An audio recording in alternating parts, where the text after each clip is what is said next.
बेटा तुम board exam देने जा रहे हो फरवरी में, लेकिन तुमको अभी तक यह पता नहीं है कि तुम्हारे बोर्ड एग्जाम में कहानी कौन कौन सी आती है।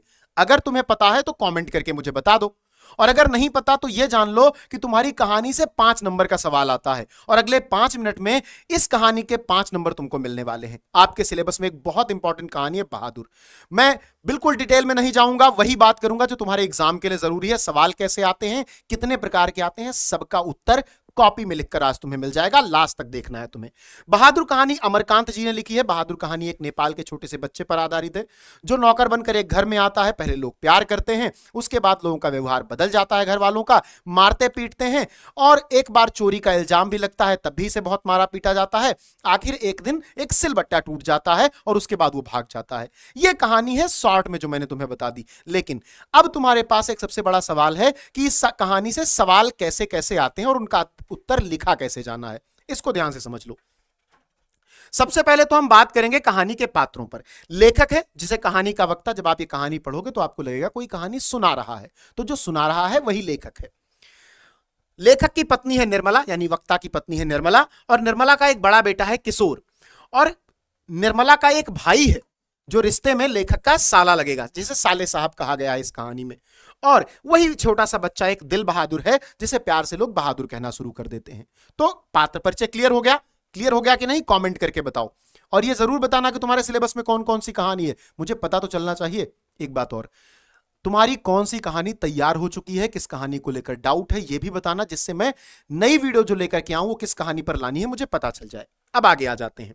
इस पर आते हैं तुम्हारे परीक्षा में प्रश्न 3 प्रकार के। कौन कौन से? एक तो प्रश्न तुम्हारा आता है कथा वस्तु से। यह तो बहुत दिनों से आ रहा है। कथा वस्तु और सारांश एक ही चीज है तुम्हारे स्तर पर, तो कथा वस्तु और सारांश से एक सवाल आता है, और या फिर सवाल आता है समीक्षा से। समीक्षा ये तुम्हारे स्क्रीनशॉट जो है ये तुम्हारे इस बार जारी किए गए मॉडल पेपर का है, तो इसमें एक नया सवाल जोड़ा गया है कि कहानी की समीक्षा लिखने का भी 5 नंबर का। और जो 2 सवाल पहले से पूछे जाते थे, एक कथावस्तु सारांश वाला और एक उद्देश्य वाला, तो 3 प्रकार के आपके सवाल हो गए, एक कथावस्तु या सारांश से, एक उद्देश्य से, एक समीक्षा से। इन्हीं तीनों प्रकारों में से कोई एक प्रकार आपको लिखना होता है, और वो भी लिखना होता है 80 शब्दों में, और आपको मिलते हैं पूरे 5 नंबर। समझ गए? अब हम पढ़ रहे हैं कौन सी कहानी? बहादुर। बहादुर कहानी किसने लिखा है अभी बताया हूं, कमेंट करके बताओ बहादुर कहानी किसने लिखा है, लास्ट में बताऊंगा। ठीक है, अब आ जाओ इधर। अब इसमें किस प्रकार का प्रश्न आता है, तो यहां पर अगर मैं आऊं तो आपसे 3 प्रकार के मुख्य प्रश्न आएंगे बहादुर कहानी से। वो कौन कौन से हैं? एक तो बहादुर कहानी का सारांश या कथा वस्तु जो मैंने आपको बताई। दूसरा सवाल बेटा आपका आएगा उद्देश्य का, जो कि पिछले 5-7 सालों से लगातार आ रहा है। समीक्षा वाला नया टॉपिक जोड़ा गया है, तो समीक्षा भी मैं आपको बताऊंगा। पहला सवाल सारांश, दूसरा किसका? उद्देश्य, और तीसरा किसका? समीक्षा का। अब सारांश वाला सवाल तो तुम 80 शब्दों में कर सकते हो, उद्देश्य वाला भी 80 शब्दों में कर सकते हो, समीक्षा वाला थोड़ा बड़ा हो जाता है। अब एग्जाम में तुम देख लेना, क्योंकि अथवा करके आएगा, या तो उद्देश्य लिख दो या तो सारांश, या तो समीक्षा लिख दो या तो सारांश या तो उद्देश्य। तो आप कोई एक ही आपको लिखना है, तो आप चुन लीजिएगा अपने हिसाब से, जो याद रह जाए, जो छोटा पड़े वो लिख देना अच्छे से। लेकिन मैं तुम्हें यहां सारे के उत्तर बताऊंगा। सबसे पहले हम आ जाते हैं कि आपके सारांश पर, लेकिन उससे पहले मैं आपको बता दूं, अगर आपको इसकी पीडीएफ चाहिए तो आप इस क्यूआर को स्कैन करके जुड़ सकते हैं, या सर्च करके ऋषि सर हिंदी बिना स्पेस के सर्च कीजिएगा तो आपको मिल जाएगा। आपको वहां से जुड़ जाना और पीडीएफ प्राप्त कर लेनी है। पहला सवाल क्या है? कॉपी में कैसे लिखोगे? तुम्हारे सामने एक कॉपी है, बोर्ड एग्जाम की कॉपी ऐसे ही आती है। यह दीर्घ उत्तरीय प्रश्न में आता है, क्योंकि यहां आपको मिलना होता है 5 नंबर। बहुत ध्यान से समझना, क्योंकि अब टाइम इतना नहीं है कि हम एक्सप्लेन करके पढ़ें। अब वही क्वेश्चन जो एग्जाम में डायरेक्टली मिलेंगे, और उनको कैसे लिखना है यही जान लेना है। चलो, बहादुर कहानी का सारांश लिखिए। अमरकांत द्वारा लिखित कहानी बहादुर एक नेपाली बच्चे के यथार्थ की कहानी है, उसकी सच्ची कहानी है, जिसका बाप मर चुका है, उसके पिता का देहांत हो जाता है, और मां का बहुत कर्कश व्यवहार है, बहुत डांटती मारती है मां उसे, के कारण बहादुर अपने घर से भाग आया। लेखक को अपने किसी रिश्तेदार के माध्यम से बहादुर घर के लिए काम के लिए मिल जाता है। कौन सा रिश्तेदार? वही साले साहब। साले साहब के माध्यम से लेखक को मिल जाता है नौकर के रूप में। आरंभ में तो बहादुर की खूब आवभगत की गई, आरंभ में बहादुर की खूब आवभगत की गई, लेकिन दिन बीतने के साथ इसमें कमी आती गई। लेखक की पत्नी निर्मला, किशोर जो लेखक का बड़ा लड़का है, तो मानो बस बहादुर को पीटने के बहाने ढूंढते रहते। बहादुर का बाल मन जब तब आहत होता रहता, परंतु अगले दिन फिर हंसता खेलता बहादुर पूरे घर के लिए चकरघिन्नी की तरह घूम फिरकर काम करने लगता। एक बार मेहमानों के रुपए खो जाने पर जब घर वालों ने बहादुर पर चोरी का आरोप लगाया कर उससे दुर्व्यवहार किया, तब बहादुर के स्वाभिमान को चोट पहुंची और एक दिन बिना किसी को बताए बहादुर अचानक घर छोड़कर चला गया। इसका स्क्रीनशॉट ले लो, सभी लोग इसका स्क्रीनशॉट लेंगे, क्योंकि एक कहानी से 3 ही प्रकार के प्रश्न बन सकते हैं। तीनों मैं तुम्हें कॉपी में लिख के दिखाने वाला हूं। उसके जाने के बाद सारे घर में मातम छा गया। सारे घर वालों ने अपनी गलती स्वीकार कर पश्चाताप करने की ठानी, परंतु उस पश्चाताप को स्वीकारने और उन्हें माफ करने वाला बहादुर जा चुका था और ढूंढे से नहीं मिल रहा था। समझ गए? क्लियर है ये बात? कोई दिक्कत, कोई परेशानी, कोई चिंता? कितने बच्चे अब सारांश लिखने में समर्थ हो गए हैं? कमेंट करके बताओ। क्या अब तुम सारांश लिख लोगे? क्या तुम्हें कॉपी में सारांश लिखने का तरीका पता चल गया? मुझे बताओ, बताते रहो। ये तुम्हारे लिए है सब कुछ, मेरे लिए नहीं है। मैं 12th पास कर चुका हूं, तो तुम बताओ कि तुम्हें सारांश लिखना आ रहा है नहीं, क्योंकि तुम्हारे ही एग्जाम की तैयारी हो रही है। चलो, और सभी लोग सेशन को शेयर कर देंगे, वीडियो को लाइक कर लेंगे और ये जरूर कमेंट कर देंगे कि कौन सा नया टॉपिक है जिस पर तुम्हें वीडियो चाहिए। मैं जल्दी से लेके आ जाऊंगा, क्योंकि अब टाइम बचा नहीं है। ठीक है, अगला सवाल क्या है? बहादुर कहानी का उद्देश्य। अब उद्देश्य पर बात करते हैं। उद्देश्य जो बार बार आपसे पूछा जाता है, 7-8 सालों से पिछले उद्देश्य पूछा जा रहा है, सारांश पूछा जा रहा है। समीक्षा वाला टॉपिक नया जुड़ा है, उसको भी मैं बता दूंगा ठीक से। ठीक, इस कहानी का उद्देश्य समाज में उत्पन्न वर्ग संघर्ष। वर्ग संघर्ष क्या होता है? कोई अमीर है, कोई गरीब है, तो अमीर वर्ग, गरीब वर्ग, इसके बीच में जो संघर्ष है। अब भाई लेखक अमीर था, नौकर गरीब था, उसके बीच लड़ाई हुई। नौकर को क्यों दबाया गया? अगर नौकर भी ताकतवर होता, पैसे वाला होता, तो क्या लेखक का परिवार उसे मार पाता? नहीं मार पाता। तो वर्ग संघर्ष को मानवीय सहानुभूति द्वारा समाप्त करने का संदेश देना है। शोषितों के प्रति मानवता एवं प्रेम का व्यवहार ऊंच नीच के भेद के कारण दिलों में पड़ी दरार को भर देता है। बहादुर भी मानवीय स्नेह एवं संवेदनाओं का भूखा है। मालिक द्वारा पीटे जाने और प्रतिक्रिया स्वरूप उसके द्वारा घर छोड़ दिए जाने पर परिवार के सभी लोगों का पश्चाताप का अनुभव होता है। वे स्वयं को दोषी महसूस करते हैं। धनी और निर्धन का वर्ग भेद मानवीय भावनाएं ही कम कर सकती हैं। भाई कोई गरीब है, कोई अमीर है, मान लो तुम्हारे पास पैसा नहीं है, कोई इसलिए तुम्हें मारे कि तुम्हारे पास पैसा नहीं है। मानवता तो यह है कि भाई अगर किसी के पास कोई चीज नहीं है तो मैं उसे दे दूं। दे नहीं पा रहा हूं, ऊपर से रौब और जमा रहा हूं। ठीक है, लेखक का मुख्य उद्देश्य दोनों के हृदय का परिवर्तन है और सबके प्रति सहानुभूति पूर्ण व्यवहार बनाए रखने का संदेश देना है। बहादुर कहानी अत्यंत मार्मिक कहानी है।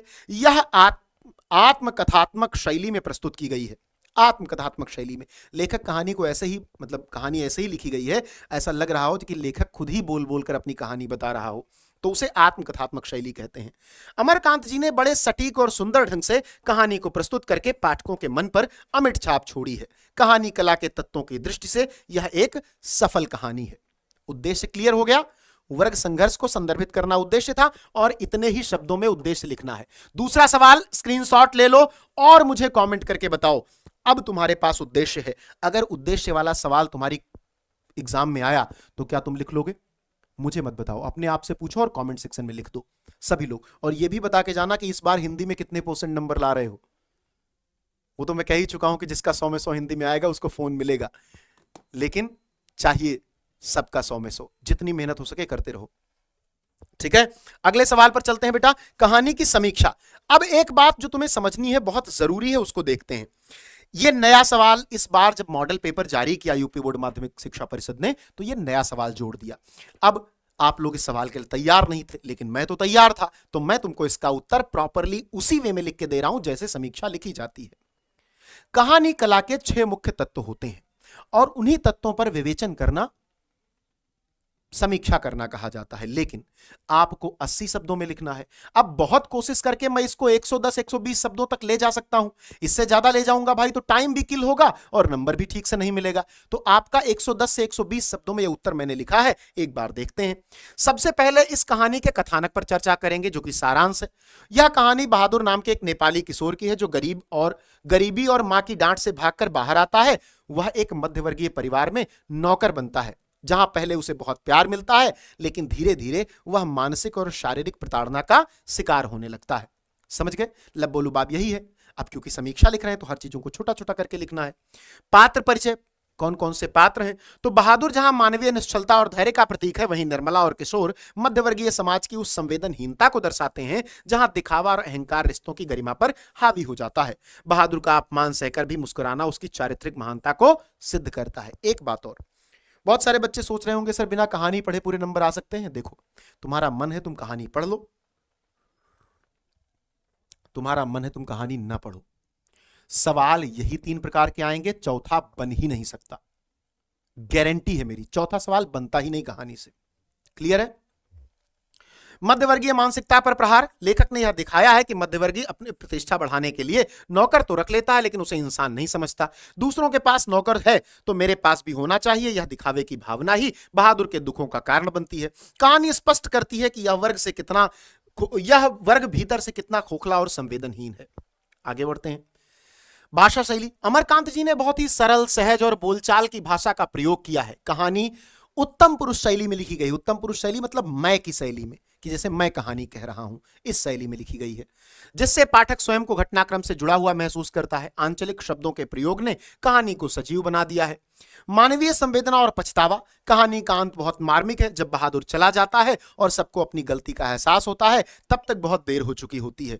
बहादुर का सामान, जिसमें एक पुरानी कमीज है, कुछ गोलियां हैं, ताश की गड्डी है, वहीं रह जाता है, जो उसकी मासूमियत की याद दिलाता है। घर के सदस्यों का पछतावा यह सिद्ध करता है कि इंसान की कीमत उसके चले जाने के बाद ही समझ में आती है। उसके हाथों की पकड़ ढीली पड़ी तो महसूस हुआ यही वो जगह है जहां रास्ता बदलना है। समझ रहे हो? निष्कर्ष क्या कहता है? बहादुर कहानी हमें यह संदेश देती है कि प्रेम और सहानुभूति के बिना कोई रिश्ता जीवित नहीं रह सकता। यह पाठकों के मन में यह सवाल छोड़ जाती है कि क्या हम अपने आसपास के बहादुरों के साथ न्याय कर पा रहे हैं? यही 3 सवाल तुम्हारी कहानी में बनेंगे। मुझे एक बार कमेंट करके बता देना कि यह क्लास तुम्हें कैसी लगी, कौन सा नया टॉपिक है जो तुम्हें परेशान कर रहा है। हाँ, इसका स्क्रीनशॉट ले लो, बहुत सारे बच्चे कमेंट कर रहे हैं, ले लो स्क्रीनशॉट। सबसे पहले इस पेज का स्क्रीनशॉट लो और उसके बाद इसका स्क्रीनशॉट लो। पॉज करके ले लिया करो, पॉज कर दिया करो, स्क्रीनशॉट ले लिया करो। पीडीएफ तुमको कहां मिलेगी मैं तुम्हें बता चुका हूं। पीडीएफ तुमको मिल जाएगी ऋषि सर हिंदी टेलीग्राम चैनल पर। ऋषि सर हिंदी बिना स्पेस के सर्च करना या फिर कीवार सर्च कर लेना। दूसरी चीज, 3 ही प्रकार के सवाल आते हैं, तीनों प्रकार का मैंने एक्सप्लेन करके तुमको पूरा उत्तर लिखना बता दिया है।